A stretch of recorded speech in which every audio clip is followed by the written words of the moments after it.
découvert les Fournier en 63. L'aéroclub de Saumur en avait un, et j'allais voler là-bas régulièrement. J'étais fraîchement breveté et j'avais été émerveillé par la qualité, d'abord la finesse de pilotage, la qualité d'évolution de cette machine qui me rappelait beaucoup les planeurs que j'aimais beaucoup.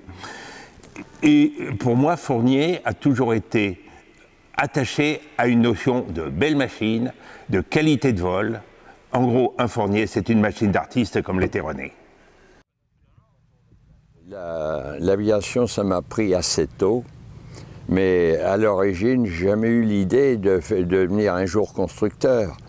Moi, j'étais plutôt attiré par les métiers d'art. J'ai fait du violon, beaucoup de violon. J'ai fait beaucoup de peinture et j'ai même fait de la céramique d'art pendant une dizaine d'années. Et comme je cuisais mes faïences fines la nuit et que j'avais toujours la passion de l'aviation, j'avais dans la tête de me faire un petit avion, mais un petit avion pas ordinaire. Comme je n'avais pas d'argent, je disais la seule manière de voler, c'est de voler avec peu de puissance. Et pour voler avec peu de puissance, il faut beaucoup de finesse. Alors j'ai imaginé cet appareil, moitié avion, moitié planeur. Dans mon idée, ce n'était pas de faire un vrai motoplaneur. Ce n'était pas l'idée de faire un planeur. Quoi, il n'y en avait pas à l'époque de motoplaneur. Hein. Moi, je l'avais appelé l'avion planeur, parce que je voulais qu'on voyage avec. Donc j'avais qu'un moteur disponible à l'époque, c'était celui de la coccinelle. 1100 cm3, 27 chevaux, plutôt 25 que 27. Consommation 8,5 litres à l'heure. Et avec ma finesse, j'avais 17 de finesse, je tenais l'air avec 3,5 litres d'essence à l'heure, à 90 km/h. Et quand je mettais les gaz, je volais à 150 km/h, je faisais 8,5 litres. Alors qu'à l'époque, tout le monde faisait la course à la puissance. Hein? Le gaspillage d'énergie, le bruit, ça gênait personne. Et moi, j'ai fait l'inverse. C'est pour ça qu'ils m'ont un peu baptisé le promoteur de l'aviation verte, parce que ça fait plus de 50 ans. C'est parti comme ça. Alors j'ai eu un tel succès quand l'avion est sorti à Cannes. Hein? Je l'ai construit dans la blanchisserie d'un hôtel, d'un palace de Cannes. Parce que quand j'étais arrivé à Cannes, avec l'idée de construire mon avion chez mon ami Fauvel, qui construisait des ailes volantes, il n'avait pas de place, mais l'hôtelier qui m'avait accueilli dans son palace, il n'y avait plus de place nulle part. J'ai fait 17 hôtels et le destin m'attendait dans le dernier. Oui, dans le dernier. Il s'appelait M. Borello. Et le matin, quand j'ai vite fait pour régler ma note, parce que ça correspondait à un 5 étoiles, je ne me payais jamais des hôtels comme ça, il m'a dit, vous êtes architecte? Je dis non, je ne suis pas architecte, ça c'est... J'avais les plans en rouleau de mon avion sous le bras. Je dis, c'est un petit avion que je veux construire. Qu'est-ce que je n'avais pas dit là? Il a fallu que je déballe mes plans sur la table de marbre du salon. C'était un passionné d'aviation, il n'avait jamais volé, mais c'était le rêve de sa vie. Alors, qu'est-ce que vous venez faire à Cannes? J'ai dit, écoutez, je vais à l'aérodrome. C'était un aérodrome, Cannes, à l'époque. C'était que de l'herbe, hein, il y a 50 ans. Et alors, je suis allé chez Charles Fauvel, qui m'a dit, non, mon cher ami, j'ai pas de place. Et quand je suis revenu, il m'a dit, écoutez, hein, si vous avez besoin d'un local, voilà une clé, suivez-moi. On traverse la rue d'Antibes. On arrive devant un immeuble, un petit building, vous voyez. On monte 3 marches, il nous ouvre une porte à 2 étages. C'était une ancienne blanchisserie désaffectée de l'hôtel. Il me dit, vous voyez, les 3-4 meubles qui sont là, en 2 jours, ils sont partis. Vous avez l'eau, les toilettes, l'électricité, la force, vous avez tout. Vous êtes chez vous et c'est gratuit à une condition.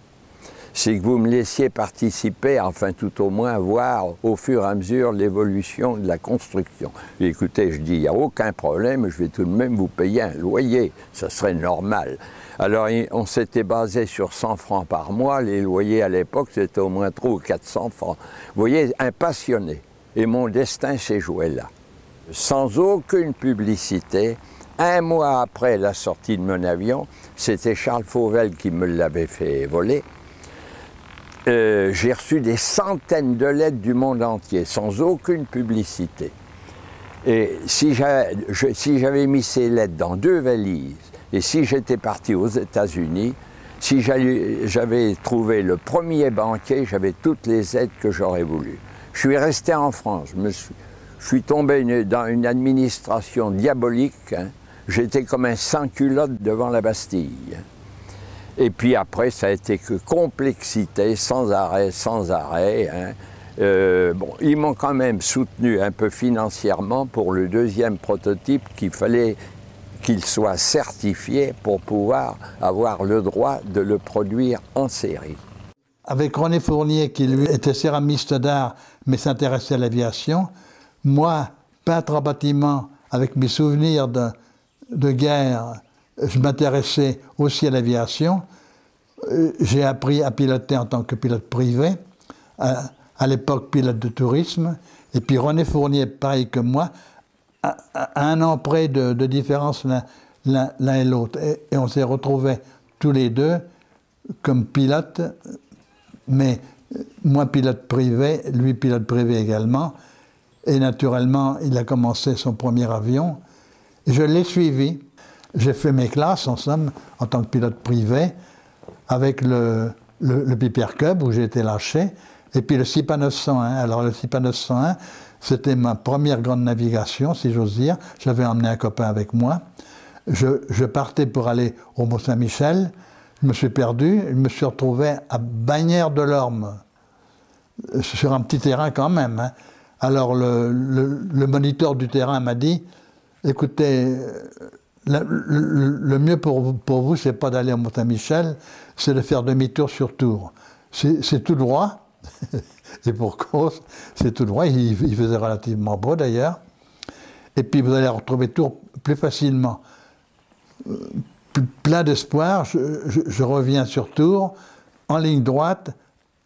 Je me suis très vite paumé, toujours en ligne droite, sans changer de cap, et j'ai aperçu la Loire. Je dis, ça y est, Tours ne doit pas être bien loin.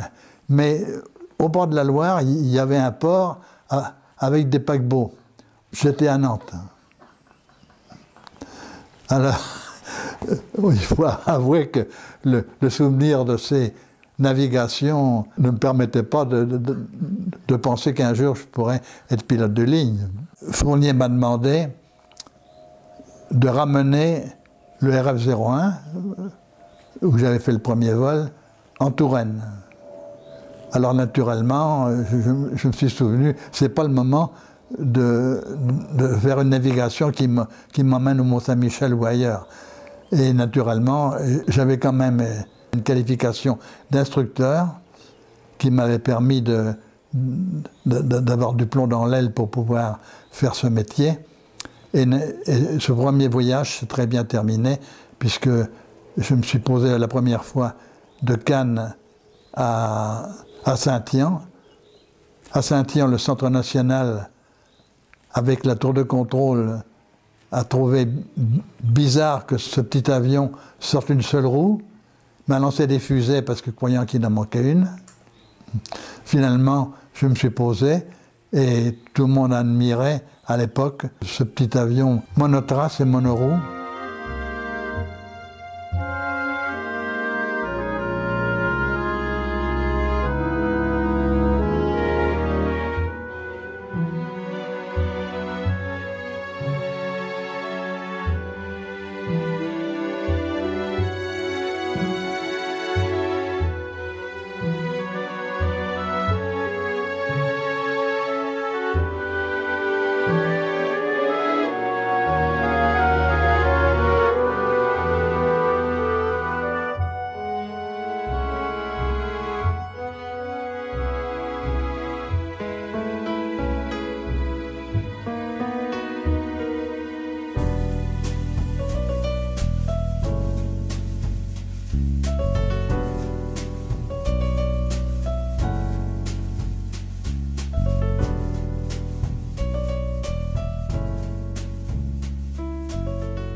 Alors comme il était quand même très léger, il suffisait de se mettre sous un petit cumulus et d'arrêter tout, hein, ça c'est certain.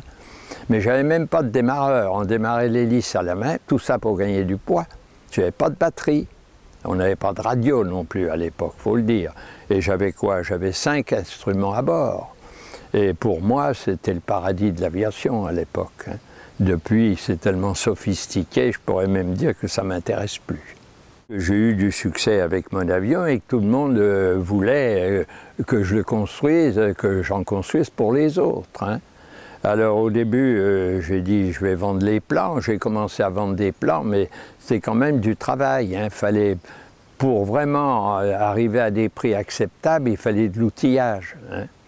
Bon, moi, j'avais fait ça avec les moyens du bord, mais pour faire de la production, il fallait quand même des outillages métalliques, des chantiers métalliques et tout. Et c'est ce qu'on a fait par la suite. À Gap, on sortait une structure avec nos moules préfabriqués en 200 heures. Et on faisait nos monoplaces en 500 heures, qui n'était pas beaucoup à l'époque. C'était pas beaucoup, parce que pour un avion, il fallait 1000 heures, 1200 heures, et des fois et beaucoup plus.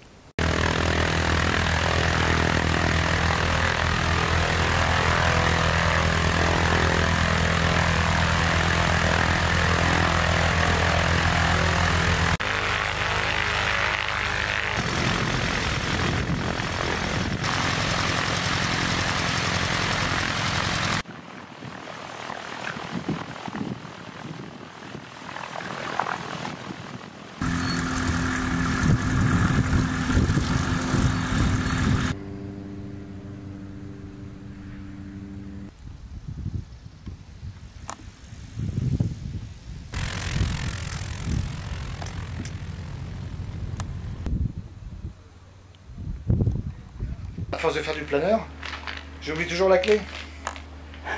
Alors je suis bien installé, et hop, ah la clé, elle est où la clé? Bah, voilà, trop tard. On a fait un bon séjour, on était bien accueillis, des gens très sympathiques. Une belle virée sur la mer, c'était super. Leçon de géographie, tout était bien, superbe. Et merci à toute l'équipe.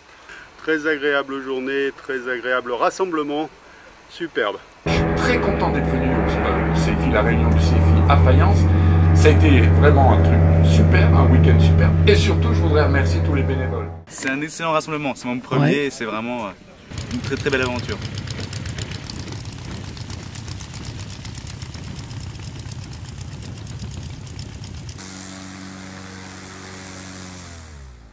Les clients se sont groupés en un club international. Vous voyez, là, on n'a pas les Japonais, on n'a pas les Sud-Africains, ni les Américains, mais ils sont venus pour nos 50 ans.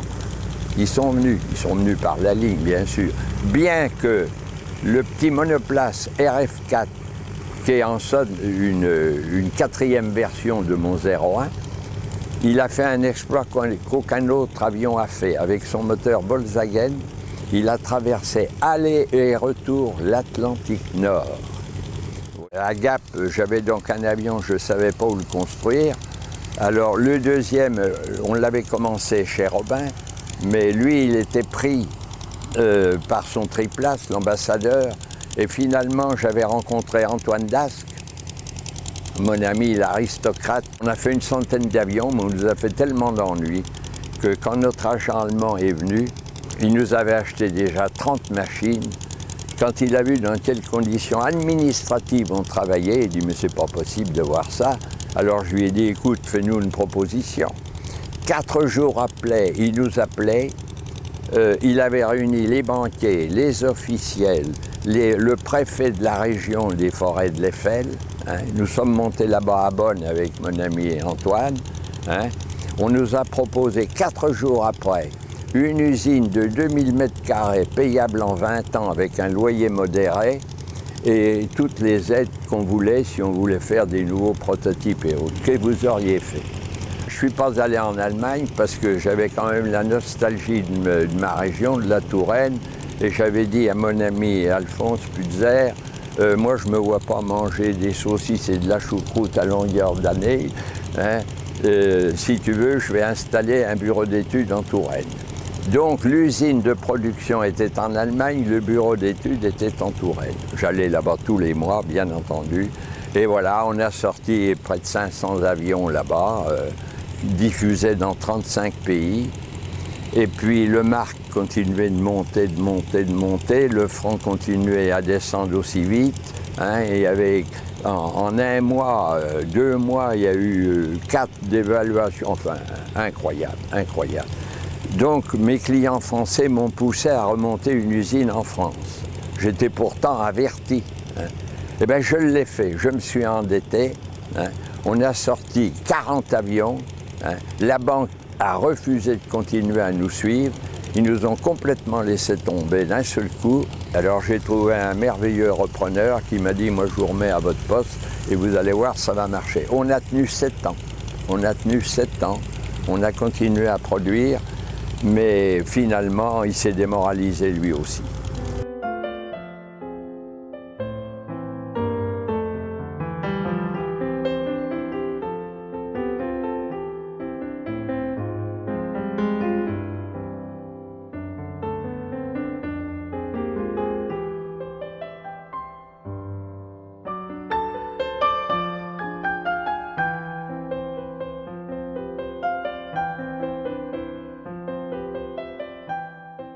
Je suis allé voir l'ingénieur général Bonte qui m'a dit « Moi, je vais vous aider à une condition, c'est que le prochain appareil que vous allez me présenter, le projet, soit métallique. Parce que le marché français, c'est insuffisant pour rentabiliser les productions. Il faut exporter ou il faut fabriquer aux États-Unis. Mais il faut que les avions soient métalliques. » La commission devait se réunir dans les 15 jours et il fallait absolument que je lui amène le projet avant. C'est tout un dossier à préparer. Et quand je suis rentré chez moi, je me suis mis au travail, hein, avec 2 heures de train. Après, j'étais déjà sur la planche à dessin. Et j'ai dessiné le plan 3 vues du RF-8 entre 11h et minuit le soir. Hein. Tout le reste du temps, j'avais 2 gars avec moi, on s'occupait des performances, de tout ça. Et 2 jours avant les 15 jours voulus, j'ai porté mon dossier au général Bonte, qui l'a trouvé très bien. À la demande des clients d'ailleurs, on l'a tellement sophistiqué cet avion qu'il aurait coûté beaucoup trop cher pour l'exporter aux États-Unis. J'avais pourtant pris pour m'aider 3 ingénieurs, dont le monsieur Lenzi, qui dirigeait le bureau d'études de l'aérospatiale à Toulouse, hein. Mais ils m'ont calculé cet avion comme on calculait les chasseurs, hein, avec 1000 chevaux ou plus. Hein. Donc, on n'avait plus qu'un marché, c'était l'armée de l'air. Et on a présenté l'avion à la base militaire de Tours, c'était le colonel Slavini, qui m'avait fait un rapport élogieux sur les qualités de l'avion, mais malheureusement, ils étaient déjà équipés du Cap 10. Donc, on n'avait plus de marché. Cet appareil a été conçu par Fournier, assisté de son calculateur Fimbel dans les années 70. Et l'idée était d'en faire un avion école destiné à l'école de début pour les militaires et à pas cher. Cet appareil a donc été construit par Indra Aero. Il a volé un certain nombre d'heures. À ce stade de nos recherches, j'ai retrouvé à peu près 80 heures, avec beaucoup de succès. Il a été présenté au Salon du Bourget, il a été présenté dans un meeting à Amboise-d'Hyères où je l'ai vu voler il y a pas mal d'années. Et j'avais toujours été émerveillé par cette machine. 10 ans plus tard, le nouveau directeur de Indra Aero a donné son aval et nous nous sommes très vite retrouvés, René Fournier, M. Colder, nous-mêmes, afin de statuer sur le devenir de cet appareil. Le contrat passé, c'est que cet avion soit restauré dans notre musée et soit exposé uniquement en statique, parce que la machine commence à avoir 40-45 ans. Cela a été fait dans de bonnes conditions. Il y a eu pas mal de travail. Nos bénévoles ont fait un travail merveilleux.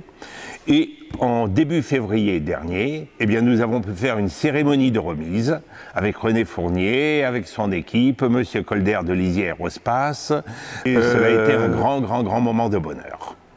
Nous avons redémonté l'appareil pour terminer quelques micro-finitions, puisque nous sommes très sensibles à la qualité du travail fait.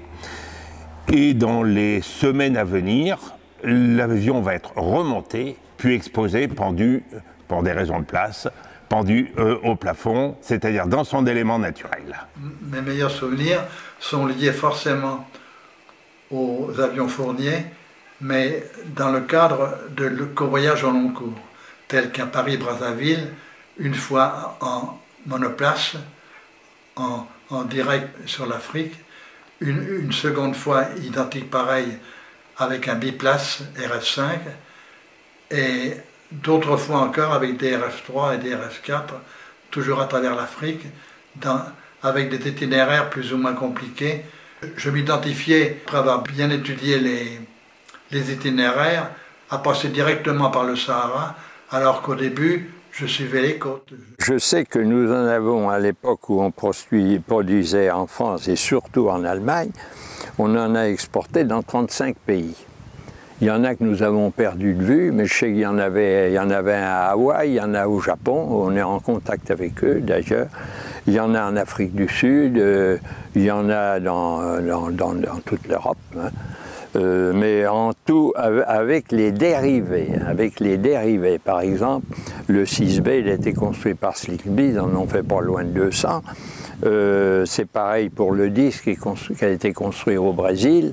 Hein, et puis en Europe, on en a fait, à mon avis, pas loin de 500 en tout. Moi, j'en ai fait une centaine à Gap et puis 70 ici.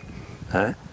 On n'est pas loin de 1000 si on cherche. Mais c'est surtout que tous ceux qui volent avec des grandes ailes et des petits moteurs, enfin petits moteurs si on veut, par rapport aux avions classiques, sont tous inspirés de ma formule de Cannes. Hein. Hein. Bon, ils ne m'ont jamais versé de royalties, ces gens-là, ils m'ont simplement plagié. Et ça mais c'est peut-être ce qui me vexe le plus. Hein. Mais bon, m'en fous. M'en fiche après tout. Tout ça, c'est du passé. Hein. Ce qui est important, c'est que les gens soient heureux avec mes avions, c'est tout. Et je crois que c'est le cas. Donc, je suis aussi un homme heureux.